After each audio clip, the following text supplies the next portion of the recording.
Ladies and gentlemen, welcome to Loreweek. The week with all the lore to fill your week. The week with lore? With all the lore to lore your lore? Should we lore your lore while we're at it? I don't know. Can you lore? What is the name of this game? That's it.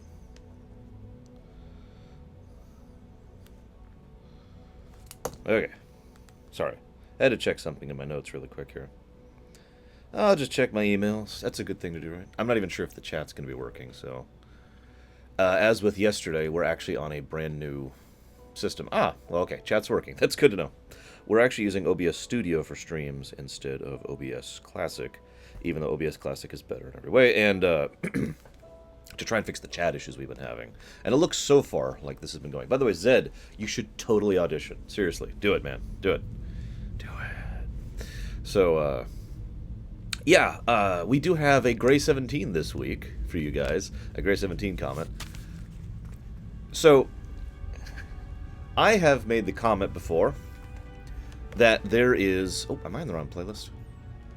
I am actually on the wrong playlist. Hang on, let me switch playlists really quick here. We'll switch down here. There we go. Well, Zed, I would love it if you could be Hefty. That's actually a role that I can't do, and I'm having issues with filling.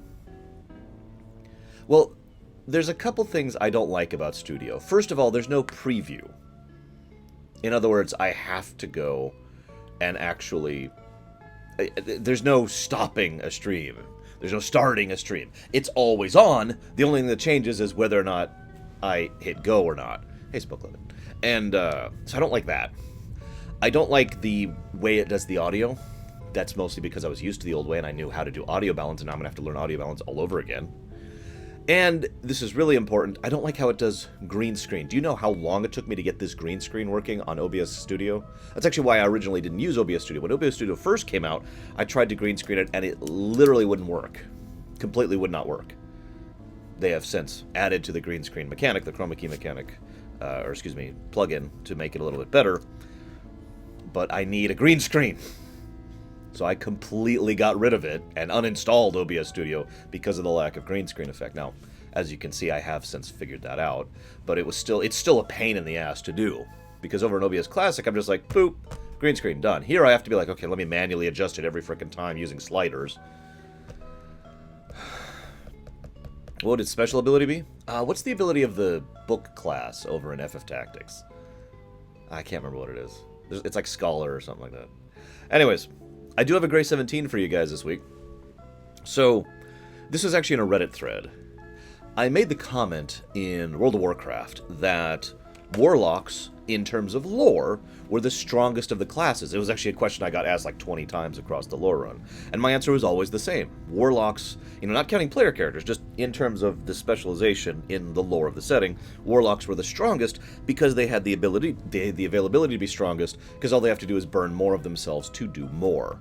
Gul'dan was an excellent example of that. There were the Warlocks that they fought during that short story in Warlords, where a couple of unequipped, haggard, starving warlocks managed to massacre the hell out of equipped, trained battle mages, etc., etc. There were plenty of examples and bits of evidence for this. The comment, this is the funny part, the comment was only, so in response to my statement, oh, that sounds like something that a 17-year-old whose favorite class is Warlock would say. So in other words, the only way that could actually be true, the only way that I could ever possibly think that Warlocks were the strongest class lore-wise, was if I was a child who was also a fanboy. That one gave me a chuckle, I have to admit. That one gave me a chuckle. Before we get into... we only have a couple notes on stuff here. Before we get into anything... Let's talk about the news. So June is going to be a very busy month for me, which actually is stressing the living hell out of me, if I'm being completely honest. But this month, we're going to have the Dark Souls 3 run at some point. That may have to be moved. I'm not actually sure yet. I still don't know my full schedule. I will know Tuesday.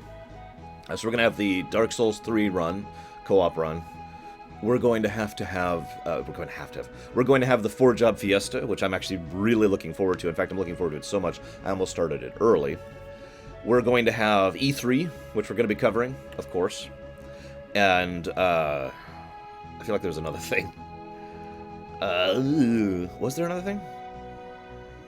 E3. I feel like there was another thing. Oh my gosh, I can't even remember my own schedule. We got a bunch of stuff going on in June, is what I'm trying to say. Oh, right, the Wonder Woman thing. That was the other thing. We're having a Wonder Woman discussion this coming Saturday. And then, of course, the very beginning of July is going to be SGDQ. So my next 6 or so months, or 6 or so weeks, excuse me, are going to be extremely busy. But, you know, I hope you guys are at least hyped. I hope you guys are going to be there for 4-job fiesta, for the Dark Souls 3 run, and for E3. I'm getting more and more hesitant about live streaming E3 because copywrong is getting worse and worse. But we'll see how it goes. Funny story, by the way. So, no, Wilson. So I had, as a gag in one of my Loreweeks, I had my Switch out and I was just playing Mario Kart for like 10 seconds and oh, whoops. But it was audible. So in my hour and 10 video of me talking, Nintendo claimed they owned all of that content because I had 10 seconds of Mario Kart playing. Anyways, for those of you who think I am a Nintendo apologist, I'd just like to say that that's frickin' ridiculous. The reason why, Wilson, is because everything I've heard is that it's still very unstable, that they're still trying to get it to work, and of course you're going to have to merge the account with Paradox, which I don't feel like doing right now. So those are the reasons why, Wilson. We'll do that when we start a new game, maybe. I'm sorry, Zedslayer. Okay, so let's actually talk about real news here, shall we? So we do have a couple of bits of news. I actually didn't have time to watch the whole trailer. Can you believe that? I didn't have time to watch a trailer. Far Cry 5 was announced. Now, I have looked at Far Cry 5. I've done a little bit of research on a very, very brief amount. Let me go ahead and say that I've never been a fan of the Far Cry series. I have played Far Cry 3 because it was a request for rumination, and for all of the things they did right, I ultimately, when I left the game, I had no desire to play it again, and I never had any desire to play Far Cry 4. I just didn't enjoy it that much. It felt like, And I've never was able to really adequately say why I didn't care for it, but it sounds like Far Cry 5 is trying to shift a little bit closer to something I would actually enjoy playing. Now, I don't know if this is indicative of the Ubisoft game. You know what I'm talking about with the Ubisoft game.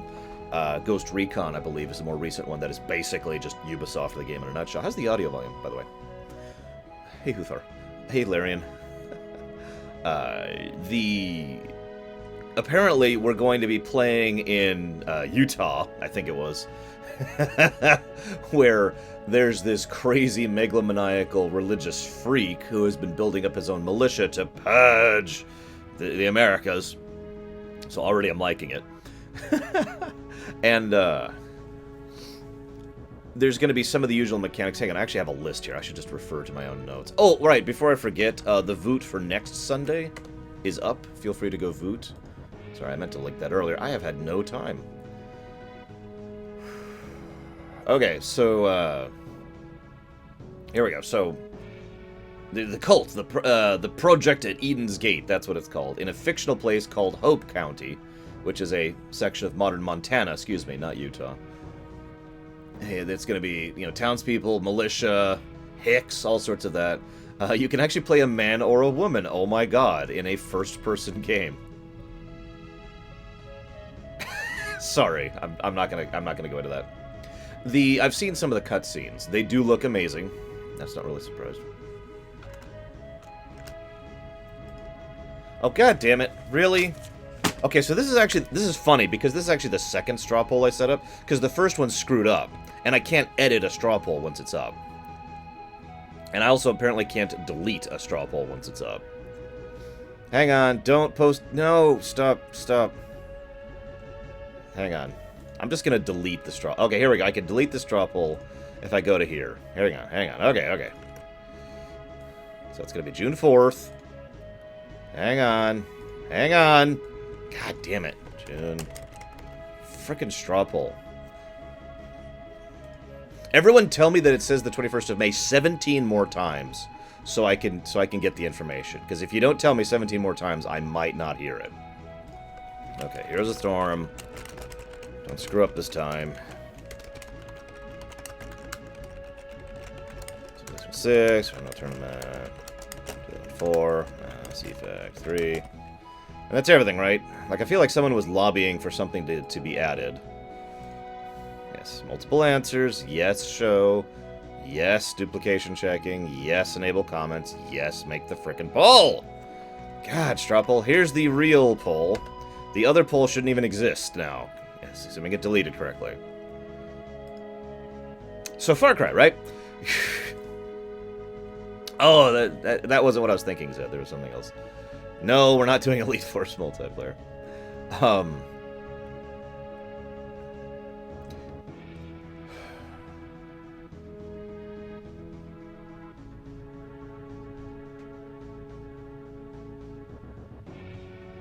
Right, that was the other big thing. Sorry, as I'm just trying to catch up on my notes.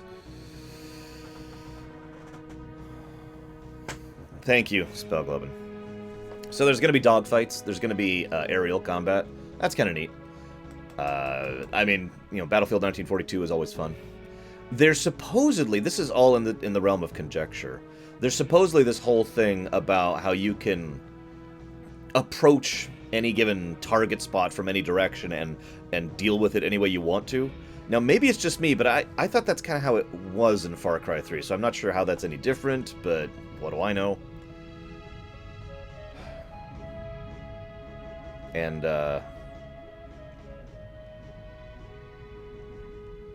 I guess I have nothing else to talk about. No MMOs. That's been a rule for a while. So yeah, I got nothing else. Moving on. Far Cry 5. Woo. Next game I want to talk about is not a game at all, because I'm just that crazy. I also don't like how weird the timestamps are on this thing. So, Resident Evil, the movies have had, what, 7 movies, I think? Something like that? Right? I remember the first movie. That's alright. I remember the second movie. That was alright. I remember the third movie. I kind of stopped liking it about that point. I remember the fourth movie. And then, from what I understand, it just kind of kept going. Not really my thing, but, you know, whatever. They apparently were making plenty of money and kept going. Apparently, it has been released as a news bit, and I haven't found hard evidence of this, but I have no reason to deny it either, that they're actually going to reboot the Resident Evil series, as far as the movie, excuse me. So they're going to reboot the Resident Evil movies, and they already plan to make, like, 7 of them. That's where I got the 7 number from, because they're planning to, if this news article is correct, they're going to release 7 Resident Evil reboot movies.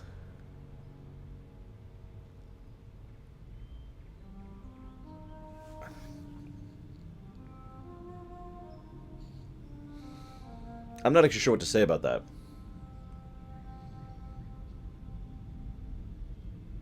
I'm really not. I can only imagine that these movies, that they've found a formula which is making them that they're going to make them super cheap. I mean, I don't know. Now I do have one thing to talk about this, legit. Because, again, don't actually already know if this is true, don't know if this is going to happen, don't know.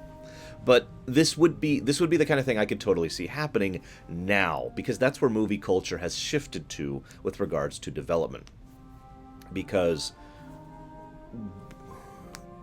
of Avengers. Now, don't mistake me. I like Avengers. In fact, I like the MCU. In fact, I will go so far as to say that of all the MCU movies, there's only one MCU movie so far that I don't really like. That's not above good. My opinion, of course. So I'm okay with that concept, but one of the problems, and this is not unique to Resident Evil, this has actually been something I'm sure you guys have been noticing lately, is that, in general, whenever they make a film, they don't make a film anymore. They make a film with plans and scripts and contracts to make the next 5 films. Now, this didn't used to be a thing. This also used to be a problem. This is not necessarily a negative thing. Because here's the problem here. Let's say that I want to tap Roxymus to be Roxymus in a Kingdom Hearts movie, okay? Hear me out. Just go with me on this. Now, let's say we put out this first film, and I've only contracted him for the first film because I have no idea if this is going to be any good or not, right? Like, I have no idea how this is going to go. So, on paper, thanks to contracts, thanks to his agent, who's the one actually deciding what jobs he takes, he only has to do 1 film. Now, let's say the film is a smash hit. Here's the problem. Now that it's a smash hit, I, the movie producer, want to make a sequel. He wants more money. It is now going to be more difficult for me to make a sequel. And of course, that's on top of the fact that it's already built in to the industry, for lack of a better term, that every time you keep working as a character, you make more money. Your income always goes up. This was actually a problem for Star Trek way back in the day. So this is not a new problem. Even when Star Trek 2, 3, 4, 5, and 6 were coming out back in the 80s and 90s, they were, William Shatner and Leonard Nimoy and all them were getting more money per movie because that's how that works. So I don't have him on paper now. So I now have to go through issues to get him frickin' back. Hey, Chen, shut up. Chen, shut up! Sorry, gotta say that right. Welcome back. So this was an issue. So, from that perspective, I could see wanting to say, hey, Roxymus, I want you to play this guy in Kingdom Hearts. I'm going to sign you on for a 5-movie deal. Okay? Now, what they do when they do this, and this has happened, Chris Hemsworth had this happen to him for one example, and so did the guy who plays Captain America. I can't freaking think of his name. I'm going to have 50 people say his name in a second here in chat. Anyways, so... this happened to Chris Hemsworth. We want you to, when they initially signed him for Thor, he came on for X number of movies, which they have since gone over, so then they had to go back and renegotiate. But the reason you want to negotiate ahead, yes, Chris Evans, thank you. The reason you want to go ahead is because they'll still make more money each movie, but when you negotiate it in advance, you don't take inflation into account, you don't take popularity into account. Basically, you can spend less money to get the same actor for repeated things. Oh my god, Ginger Ninja's back, woo! You with me? Now, this isn't just money grubbing, by the way. There is money grubbing involved. The whole thing I'm trying to say here, the whole reason I'm trying to discuss this, is because this is not as black and white of a situation as it looks like. Because sometimes, Robert Downey Jr. is actually a really good example of this, by the way, sometimes the actor just gets too expensive. It just gets so ridiculously expensive that you can't even have the same character being played by the same actor. And sometimes the company just wants to not pay an actor what they're actually worth. Both sides of this are present within this mentality. So within the last decade or so, pretty much ever since Avengers, a thing that the movie industry has been doing a lot is, hey, we want to make a film. And when they say that, they actually mean we want to make 5 films. I can't picture a single particular... yeah, what Takoida says is true, too. I can't picture a single major film that I've at least been interested over the last 3 years that has not had an anecdote at the end of it attached to the contract that said, by the way, we also already have the contracts written for the next X number of films. Every single one of them. Even Pirates 5, which recently came out, no spoilers, by the way, but from what I understand, is a definitive conclusion to the series, still has that contract curtail that they can make more Pirates movies, and people are signed on for more Pirates movies if they decide to make them. Because you just want to cover your back on that, right? Because that's just how movies are made nowadays. So, bringing this all the way back to Resident Evil, if they want to reboot the series, sitting down and being like, okay, we want to make... Yeah, Transformers is a good example when this really started becoming a thing. If we want to make a new Resident Evil film, which, okay, fine, whatever. We'll see how good it is. But if you want to make a new Resident Evil film, you don't plan to make a new Resident Evil film. You plan to make 7. So as ridiculous as that may sound, it does actually make sense. And that's why I wanted to go through this whole diatribe and explaining the ups and the downsides and the complexity of what's going on with it. Oh yeah, I should add the Voot. Did I add the Voot to this yet? Oh, it looks like I didn't. Hang on, let me find my Voot image. Give me one moment. Still getting used to the new thing here. Ooh. By the way, this is speaking as someone who actually really liked Resident Evil 4. And a couple other Resident Evils. But 4 is really the good one in my opinion. So, it's not like I'm not a fan of the series. It's just I'm not a huge fan of the series. Where's my Vood image? No, that's the Furt image. Yes, I have a Furt image too. Hey, Cashel. Where's the Vood image? There it is. Found it. Found it. We're good. Let's move that to the back. There we go. Resident Evil 4, the game. What you buying, stranger? That one. Okay. Now, actually, one quick thing. I don't want to sound like one of those people who's like, oh, things are always getting worse, because I don't actually believe that. But my perspective has been, over the last about 10 years, is that we're really getting desperate for movies. Do you know they actually are making an emoji movie?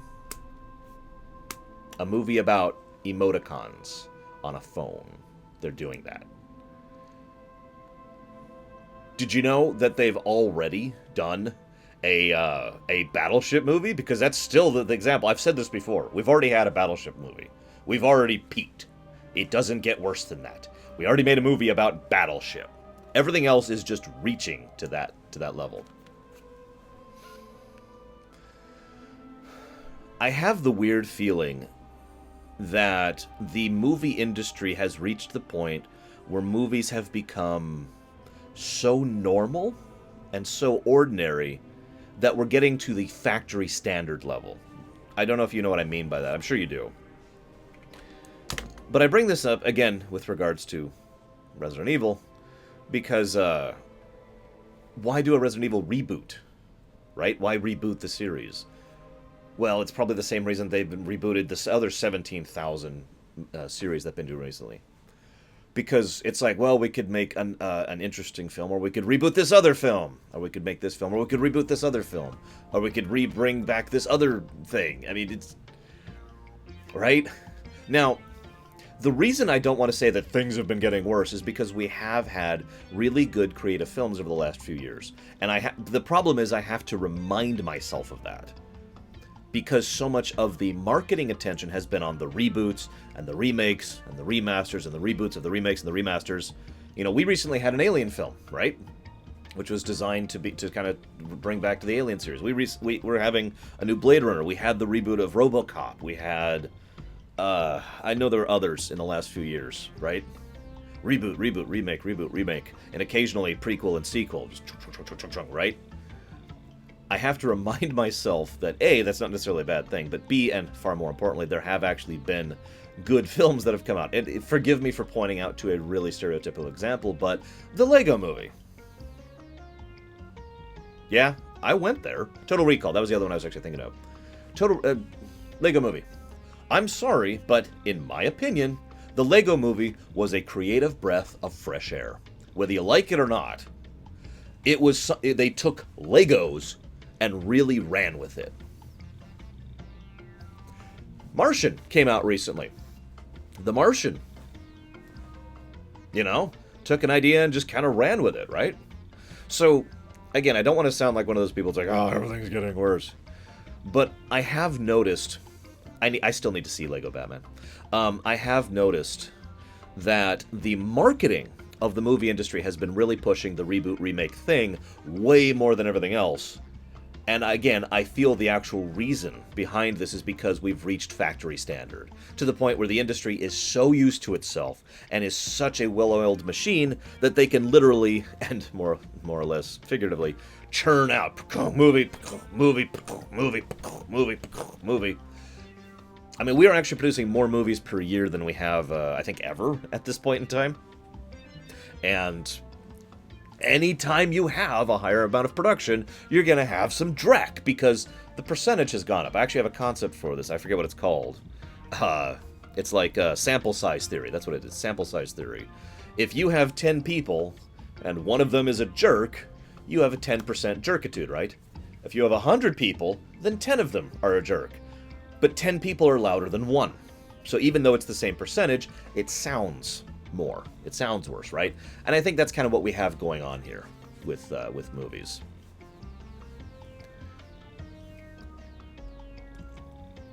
Unrelated, I actually watched the extended trailer for the Emoji film. I was curious. It's a bog standard kids flick. Like, it is. I bet all of you in chat could tell me the plot of the Emoji Movie right now, even if you don't know it.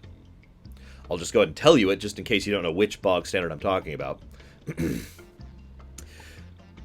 There's this guy. He has to always be this one way, but he doesn't want to be this one way. He wants to be his own person, and now he's going to have to get together with the misfits in order to be his own person. And that's the plot. You probably heard of that one before. It hits so many of the typical beats, it actually made me feel kind of ill. Anyways, moving on. Enough about Resident Evil. Let's talk about... Where's my timestamp? There it is. Yeah, I've noticed that too, Cashel. Television has been on a resurgence lately because the studios, I'm using the right term, have finally started falling in prominence, and internet television has been rising in prominence. And so we had like a dip of television there for a while, and then it's come back because it's becoming easier, cheaper, and more accessible, I guess is really the word I want to use, in order to make television now than it was, a few years ago. There's a new game out on the phone. It's called Magikarp Jump.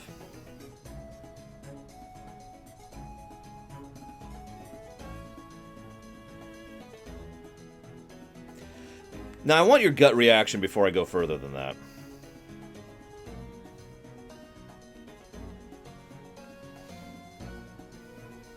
I've actually played it for like 5 minutes. I suppose... I don't know how to... I don't have this set up, do I? Hang on. Frickin' OBS Studio.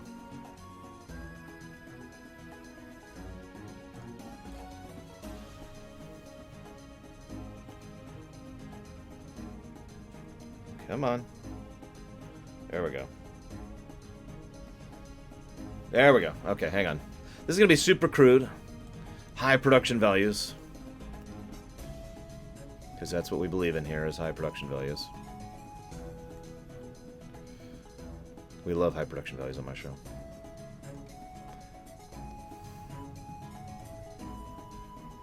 Ah! That's not you. There we go. You know what? Fine. Okay, so... Oh my god, why is it... Here, there we go. Really? You're just gonna... Okay, fine. Hang on.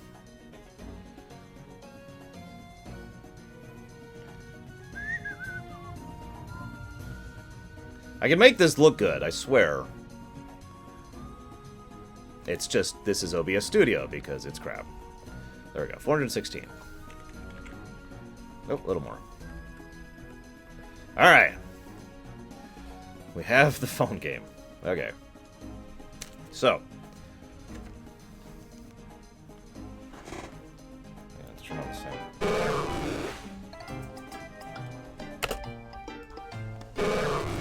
Play! So this is how it goes. So you run around, you pick up fruit. That gives you experience.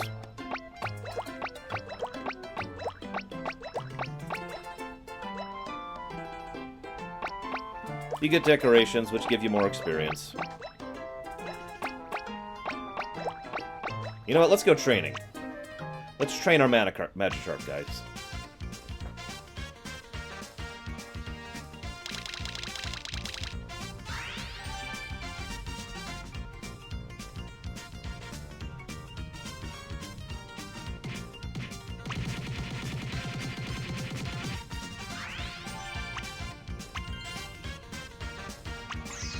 I don't know if Gyarados is actually going to be in this. Hey, they're berries, Mandarin.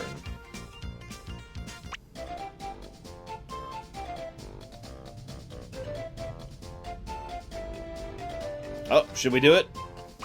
Should we eat the glittering thing? Let's do it!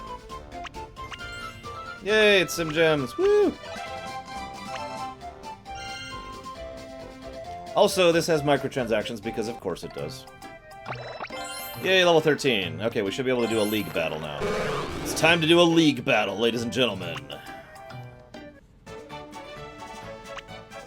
This is it. Our most desperate fight ever. I don't care about this.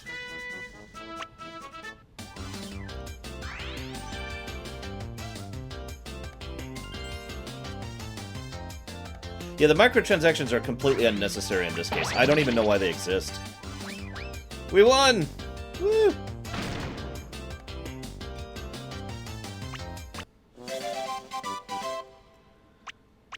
Yay, we won.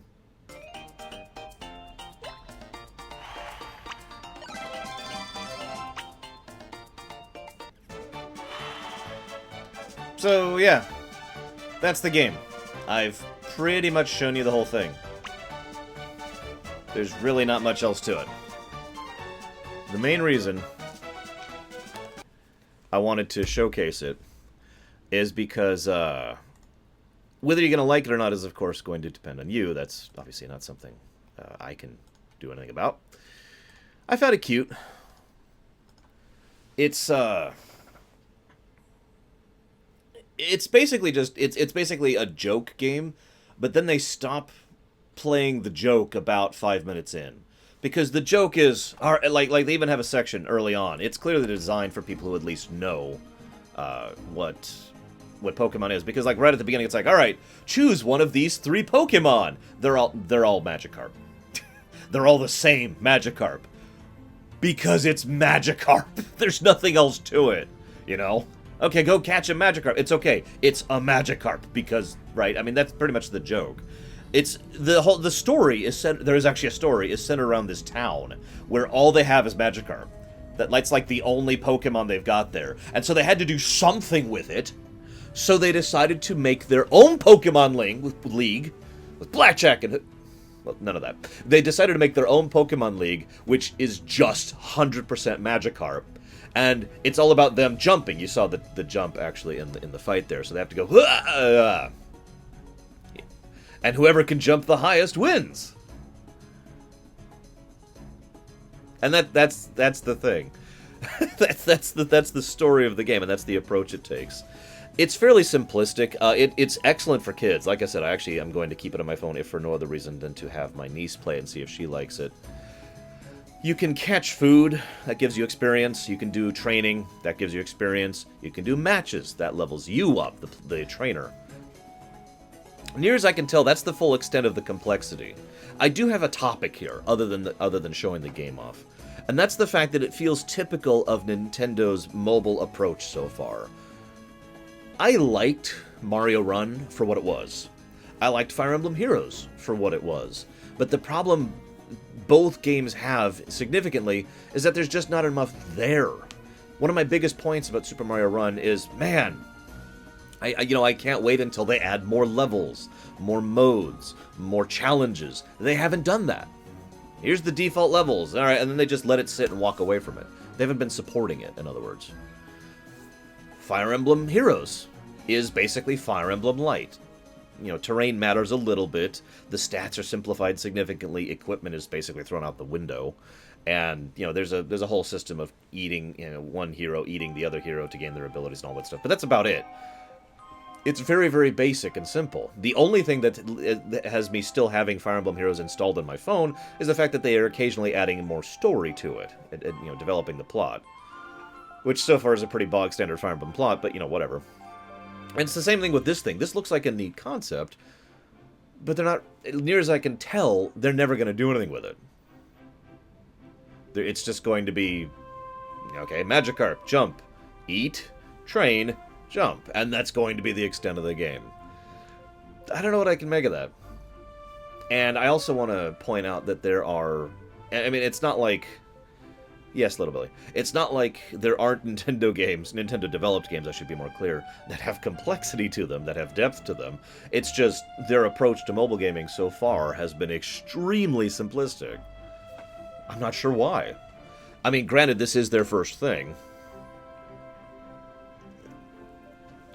Yeah, Pokemon Go is actually another excellent example of this.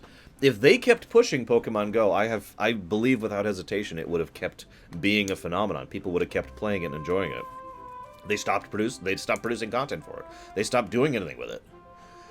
This is all, of course, relevant because there's a Nintendo Zelda mobile game coming out sometime at some point in the future. We know they're already working on it, or have worked on it, or whatever. Probably going to be released at E3.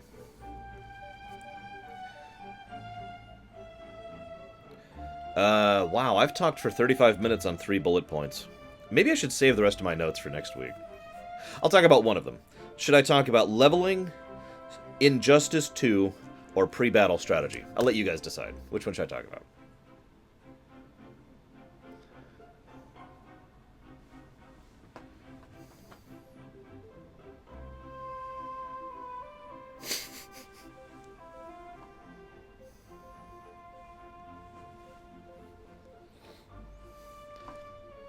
Because I want to save some news for next week, obviously. I'm seeing a lot of people saying Injustice 2.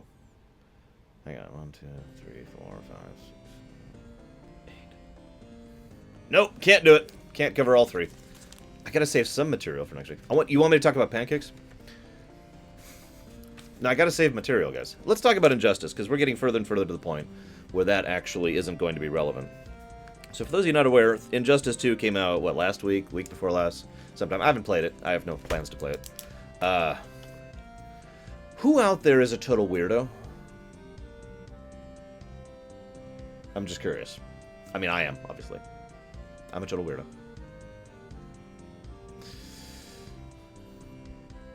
I used to play fighting games for their story. Now, Street Fighter didn't really do a lot of that. Mortal Kombat didn't really do a lot of that. Killer Instinct didn't do a lot of that. Virtua Fighter had a little bit. Tekken has a story. I actually really enjoy the story of certain fighting games. In fact, for a while there, I was actually pretty up to date on Street Fighter's lore. Because there actually is significant lore behind the Street Fighter series, believe it or not. I kind of stopped paying attention around Alpha 2 or Alpha 3. I forget which one it is, but it's the one in which we find out that Bison is basically like a demon, in the literal sense of the word, who has been using his psychokinetic powers to... You know, it's weird. Let's just move on. Point being, you know, I actually have been... I get into it. Maybe that's not surprising because it's me, you know, lore runner, right? But I used to play a decent amount of fighting games, pretty much just for their story, and nothing else. And I would play it and beat it and move on. There's a lot of fighting games like that I can't even name for you because I barely remember them. Soul Calibur is actually a good example of that. So, y'all are slow. Injustice 2 did something really weird. Brainiac is in Injustice 2. Injustice 2 didn't just have story. I mean, again, a lot of fighting games have that. Injustice 2 really went into making a full story mode to the game. I don't know if you guys have seen some of the cutscenes for Injustice 2, but they did way more effort than they actually had to with regards to motion capture, with regards to, you know, how they talk and how the voice acting in general. They pulled a lot of the good voice actors, the Batman voice actor, the Superman voice actor from the DCAU and from the Arkham series, if you never watched the DCAU. You know, they pulled in a lot of really good actors, really good motion capture, really good facial animation, and a developing plot. And yeah, like Darkrai says, it's basically like a 3 to 4 hour movie, and you just happen to fight each other. Now, it has a lot of the typical problems of a fighting game story, because any given... Yeah, actually, I'm sorry, before I go any further, let me just give credit as well to Mortal Kombat, which has been doing that, not just recently. Mortal Kombat 9 and 10 are not the first games to do that. That's the Mortal Kombat having story-focused games has been a thing since like Mortal Kombat 4, I think, at this point. At the very least, since before Armageddon, because Armageddon was pretty story-focused. Anyways, but yeah, every now and again, it's just yeah, let's go fight, and yeah, exactly. Every now and again, it's just there's excuses to fight, which are ridiculous and stupid. However, other than the ridiculous moments, it's good. It's surprisingly good. I'm a little bit surprised by this. Now, let's go ahead and discuss because the reason I'm just labeling this Injustice 2 is because there's a few topics related to this, and I wanted to cover all of these in one big bundle here on a Loreweek. First of all, do you think that story, how do I put this, should be in a fighting game?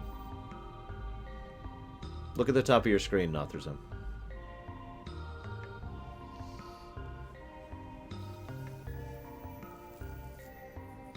Now, I'm phrasing that very particularly. We actually had a discussion for a while about story in games. I gave out the opinion that not every game needs story, but every game could be improved by story. Now, that's my opinion. So I don't think every game should have story, but I think every game could be improved by story. This is, of course, assuming a good story. Let's go ahead and add that in there. So it has to be a good story for this to be relevant. But let's just assume, for the sake of argument, that it is a good story. But should a fighting game have a story? I mean, let's be honest with ourselves. What was the story of Street Fighter 2? Not Street Fighter 2 Turbo, not Champion Edition, not Alpha, all the way back to the original Street Fighter 2. What was the story of that game?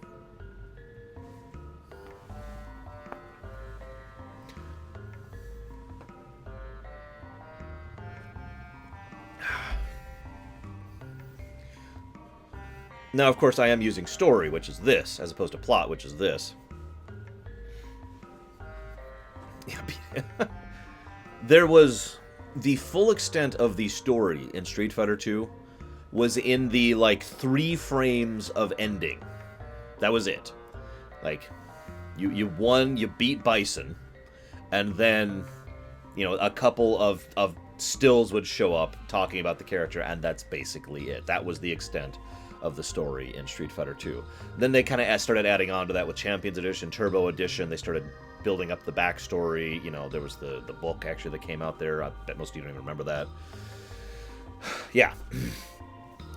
But compare and contrast that to, you know, Mortal Kombat 10 or Mortal Kombat Armageddon or the recent solo battle game, which name I don't even remember, or Injustice 2, where the story has a huge focus.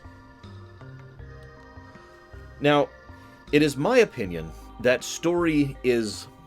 So I mentioned that word should very specifically, because here's what I'm going to say, and I know this is going to be very unpopular, but I'm just giving my opinion. Unless a fighting game is specifically aiming to just be a tournament focus, right?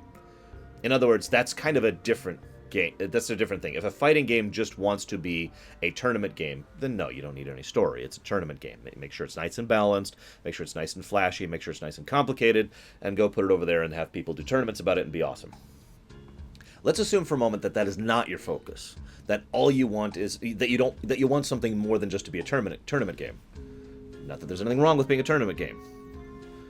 In this case, over here, I think there should be story, my opinion, because story adds context, it adds flavor to the characters. How many people? You guys may not feel this way, but some people answered yes earlier with, you know, playing fighting games for story. How many of you prefer a certain character in a fighting game, not because of how they play, but because of their backstory or their characterization? Real question. I'm really curious here, because there's several fighting games where I prefer insert character Y because I like their characterization, because that's like that character I like, you know. Dissidia counts in this, by the way, because Dissidia is a fighting game. Story helps add that. Story helps add that kind of characterization, so you could look at whoever, pick a character, and be like, oh, you're awesome, you know?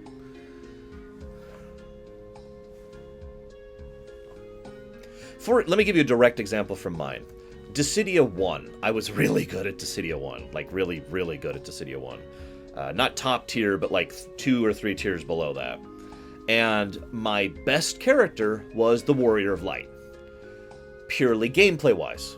Now, I don't actually like playing as the Warrior of Light. In fact, I can't stand playing as the Warrior of Light. But I am really, really good at him. That's the gameplay character. Yeah, Roxymus is basically saying the same thing I am with different characters, because my favorite character to play as, well, actually varies, but it's basically Sephiroth. I actually prefer to play as Sephiroth, even though I was nowhere near as good as him. At him. And Kuja. Kuja's the other character that I love playing as, even though I kind of suck at him. I got another example for you. Smash Bros. The recent Smash Bros. The one that came out on Wii U and 3DS. Mega Man! Yeah! I suck at Mega Man. I suck so hard as Mega Man. So that's one reason why I think story should be included in a fighting game. Now, Takoida made a comment earlier. I'm terrible with X-Death. I tried to get good with X-Death. I couldn't do it. Takoida made a point earlier that really good fighting games will do both. In other words, it will have a strong tournament focus and then have story added onto it. And you know what? He's right. The really good fighting games have both of these elements. And there are plenty of examples of this. And I hope that we continue to see this. But again, if, you know, the reason I made this variance between the two was because I can understand from a development perspective if you really are limited on time or budget, or if you don't have the crew necessary to do what you want to do, and you want to focus on one thing. Well, if you're primarily aiming to be a tournament game, then you should focus all your effort over here on making the game balanced and complex and all that fun stuff. And this stuff can wait. This also ties back into Injustice 2, because Injustice 2, as I mentioned earlier, spent a ton of time on the story element. Again, great voice acting.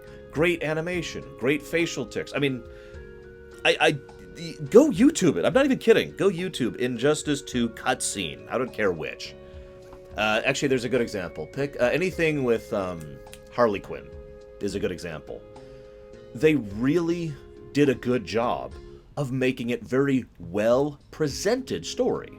They really put genuine effort and time and work into it. This is even true in a game that has ridiculous DLC.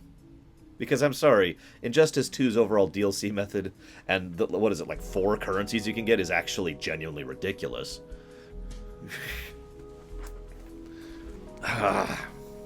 And yes, as Psychotic points out, the Smash Brothers series stopped doing story because... I actually don't believe that reason, still, to this day. Their stated reason for discontinuing story in the Smash Bros. Series was because people could just look up the story on YouTube and ruin it, which is the dumbest reason I've ever heard in my entire life. So I cannot believe that human beings are actually that stupid. So I have to this day the belief that there was some other reason they stopped doing story in it, and I just don't know what that reason is. By the way, that's someone's... I have to admit, I also was a really big fan of Smash Bros. On the Wii. Not because it was a great game, it was worse than the GameCube one in basically every way. But because the Subspace Emissary was frickin' amazing. Seriously. I don't have this archived anywhere, unfortunately, because this was in the dark era of streaming, but I actually did a brief lore run of Subspace Emissary and discussed the lore and the story and all that. Anyways, another thing I want to talk about Injustice 2 really quick. You know the other thing I like about Injustice 2? And this is funny because I've heard this exact same point about to mention talked about as a big negative for Injustice 2. Most of the characters aren't good guys or bad guys. I'm not going to spoil the whole story, but for those of you not aware, the plot of Injustice 1 was basically Superman got fed up with the world and said, nope, I'm going to fix this crap, and went all Gestapo on everything. It's... sneeze.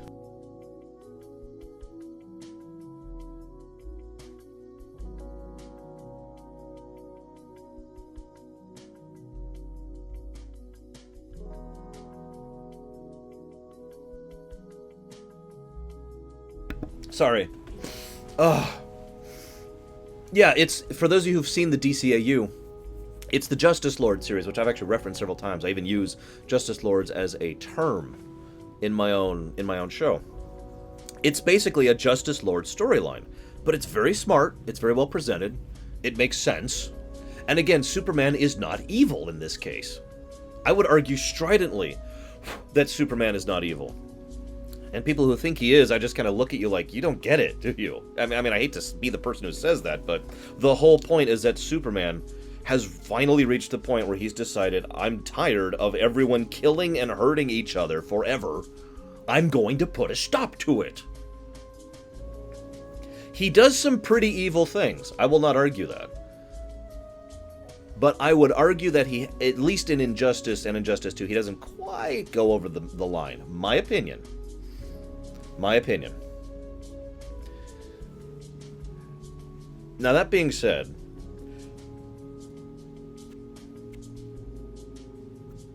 I'm trying. It just occurred to me I can't actually talk about this that much more without actually spoiling Injustice 2, which is something I don't want to do. Superman robots.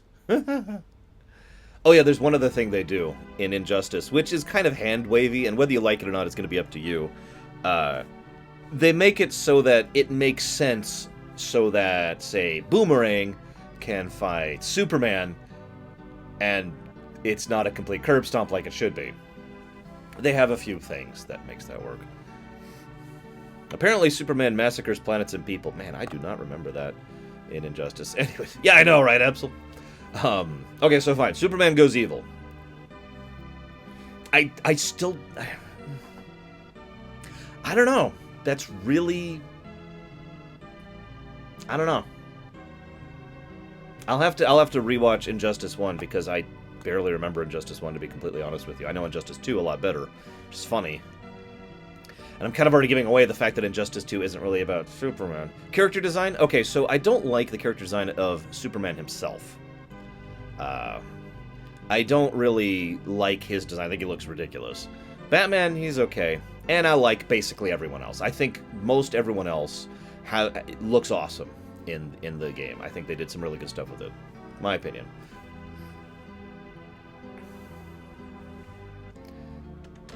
Let me go ahead and give away one thing about Injustice 2. This isn't a spoiler. There's a point at which Superman is like, oh my god, there's other planets out there. There's other planets with other people on them. I need to go save them too. Anyways, that's all I got for Loreweek this week. We're not going to talk about the other two topics. We'll save them for next week. Wait, did I want to say anything else too? I already talked about that. Is there anything else about Injustice 2 I wanted to talk about? I don't think so. Wonder Woman is a lot more malevolent, is the word I actually want to use. Not, obviously, Superman and Wonder Woman both qualify as evil, but Superman's the, I'm trying to help people for their own good, and I'll do anything that has to do to make that happen. Wonder Woman is just, BAM! You're in my way! BAM! What are you doing here? BAM! I say that, it's actually better than that. Wonder Woman is a Type 4 villain in Injustice and Injustice 2. Yes, I know, and I'm saving it for next week now, Velvetrix. I like that, though. I do like a well-done Type 4 villain. For those of you who don't remember, Type 4 is the villain who is just unredeemably, unremorsefully evil. Like, the kind of person who won't be like, haha, I'm so evil, and not the kind of person who has some kind of tragedy or some sympathy or anything. They're the kind of person who will walk up to someone, stab him in the throat, and then walk away as if it was nothing because it's totally normal to them. And that's Wonder Woman. Anywho, I'm going to chop this off.